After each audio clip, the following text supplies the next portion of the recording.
Hello बच्चों, let's read this question. The question is the critical temperature of four gases A, B, C, D are given as follows. A का critical temperature दिया 33.2 kelvin, B का दिया है 154.5 kelvin, C का दिया है 5.4 kelvin और D का दिया है 127 kelvin. Which of the following is correct order of liquefaction of these gases starting from gas liquefying first? And the options are C A D B, B D A C, A B D C, B A C D. तो यहाँ पे हमारा की concept क्या होगा? अगर हम बात करें क्रिटिकल टेम्परेचर की,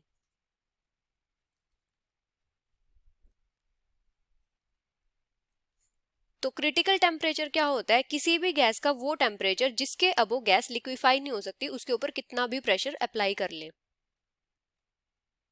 above which a gas cannot be liquefied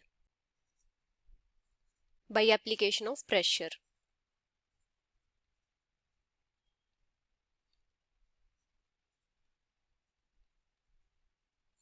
critical temperature से बिलो क्या होता है? गैस लिक्विफाई हो जाती है. अभी जो क्रिटिकल टेम्परेचर होता है इसको टीसी से डिनोट करते हैं. इसका और जो वेंडरवॉल कांस्टेंट ए होता है उसका क्या रिलेशन होता है?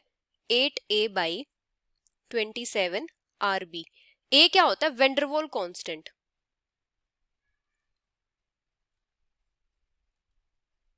Van der Waals constant.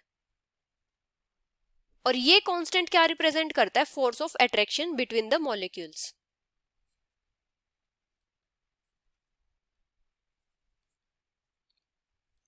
Attraction between the molecules of gas. और इस इक्वेशन से क्या पता लगता है कि जो वेंडरवॉल कांस्टेंट ए है ये क्रिटिकल टेम्परेचर के डायरेक्टली प्रोपोर्शनल है. मतलब जितना ज्यादा क्रिटिकल टेम्परेचर होगा उतनी ही ज्यादा इंटरमोलिकुलर फोर्स ऑफ अट्रैक्शन होगी गैस के मॉलिक्यूल्स के बीच में. तो हम क्या बोल सकते हैं? Higher the critical temperature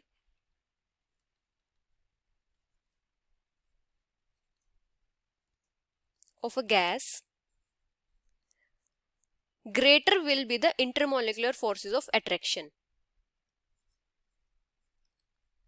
Greater will be the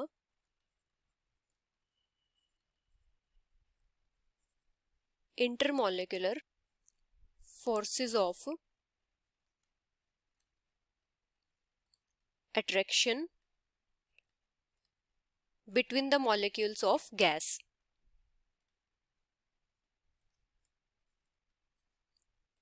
और जितनी ज्यादा इंटरमोलिकुलर फोर्सेस ऑफ अट्रैक्शन होगी गैस उतनी ही ज्यादा जल्दी लिक्विफाई होगी.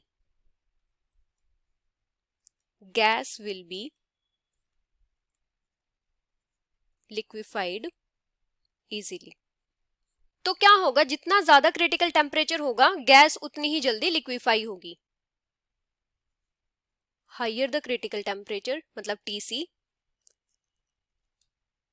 Gas will liquefy easily.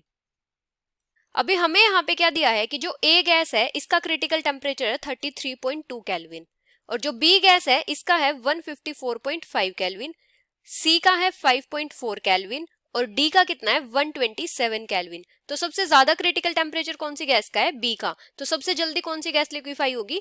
B. और उसके बाद किसका है? डी का. तो बी के बाद कौन सी लिक्विफाई होगी? डी. और डी के बाद किसका है? ए का. तो डी के बाद कौन सी लिक्विफाई होगी? ए. और सबसे कम क्रिटिकल टेम्परेचर किसका है? सी का. तो सबसे लेट कौन सी गैस लिक्विफाई होगी? सी. तो इस ऑर्डर में गैसेस लिक्विफाई होंगी. So the final answer is B D A C, which is option B. Hope you understood it well. Best of luck.